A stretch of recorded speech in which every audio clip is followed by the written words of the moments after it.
પદાર્થનું અલગીકરણ. બરાબર.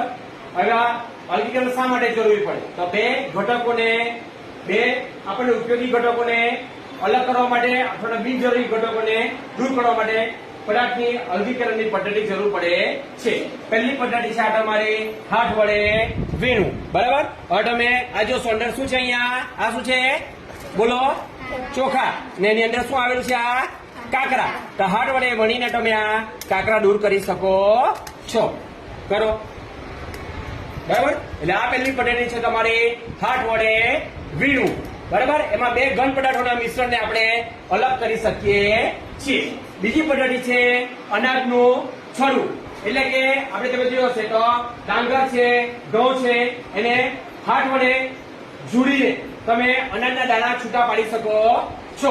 એ રીતે મકાઈમાં જોશો તો તમે મકાઈના દાણા પણ થ્રેશર મશીનમાં નાખીને તમે છૂટા પાડી શકો છો. આપણી ત્રીજી પદ્ધતિ છે ઉપાડવું. બરાબર. તો ઉપાડવામાં જે ઘન પદાર્થો છે એમાં જે ભારે અને હલકા પદાર્થો છે એને આપણે દૂર કરી શકીએ છીએ. તમે જો તુવર છે, પછી ડાંગર છે, એ બધામાં જોયો છે તમે સૂકમાં આ રીતે જોશો અહીં.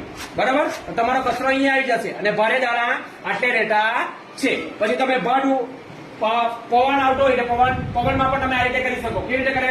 બરાબર. આ રીતે હલાઈને તમારા જે દાણા હશે તે નીચે પડશે અને તમારા જે ફોતરા છે તે દૂર થશે.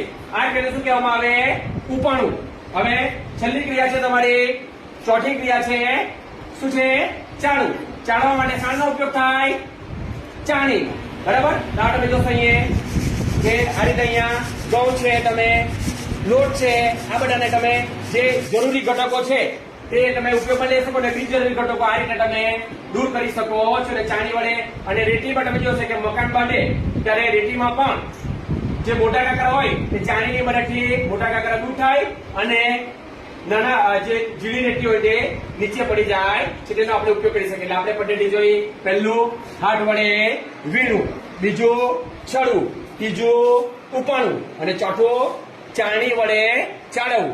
ચામાં પણ અમે ચાણી વડે ચાનો ભૂકો અને ચાને અલગ કરી શકો છો. એટલે ચાર પદ્ધતિ આપણે જોઈ. સમજ પડી ગઈ?